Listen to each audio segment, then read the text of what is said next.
Nga 13 gushti hyn në fuqi ligji që u mundëson fermerëve më shumë akses në financim përmes të ftesave tregtare në bujqësi, si një formë e fermës me kontratë ku ata mund të përdorin produktin e magazinuar apo të ardhshëm si kolateral për të marrë kredi bankare apo për të marrë financim paraprak nga grumbulluesit dhe eksportuesit. Ligji për ftesat tregtare mbi produktet bujqësore rregullon në mënyrë specifike dy instrumentet financiare si ftesa tregtare mbi produktin bujqësor të ardhshëm dhe ftesa tregtare mbi produktin bujqësor të magazinuar, të cilat do të ndihmojnë dhe ndikojnë në rritjen e kreditimit të bujqësisë nga Banka Shqiptare e Zhvillimit. Konkretisht sipas ligjit, fermeri që ka në pronësi ose në posedim një sipërfaqe toke bujqësore në të cilën është duke kultivuar apo ka për qëllim të kultivojë produkte bujqësore në të, ka të drejtë të plotësojë ftesën tregtare mbi produktin bujqësor të ardhshëm.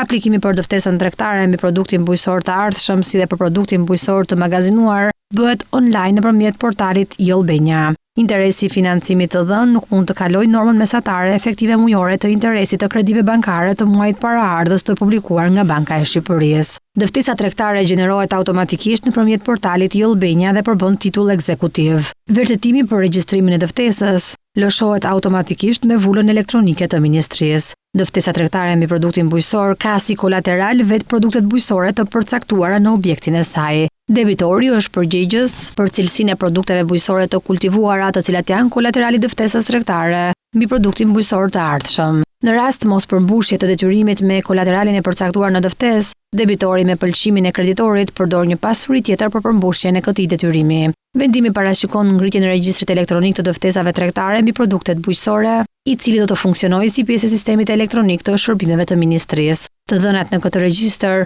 ruhen për një afat 10 vjeçar. Detyrimi i marrë përsipër në ftesën tregtare mbi produktin bujqësor të ardhshëm e të magazinuar konsiderohet i përmbushur me kthimin e plotë të shumës së parashikuar në të ose lëvrimin e produktit bujqësor. Mos përmbushja jo e plotë të detyrimit të ftesës tregtare mbi produktin bujqësor të ardhshëm dhe të magazinuar mund të sjellë si pasojë ekzekutimin e kolateralit. Shërbimet elektronike të parashikuara në këtë ligj ofrohen pas ngritjes së sistemit elektronik nga Ministria e Bujqësisë brenda një viti nga hyrja në fuqi e ligjit.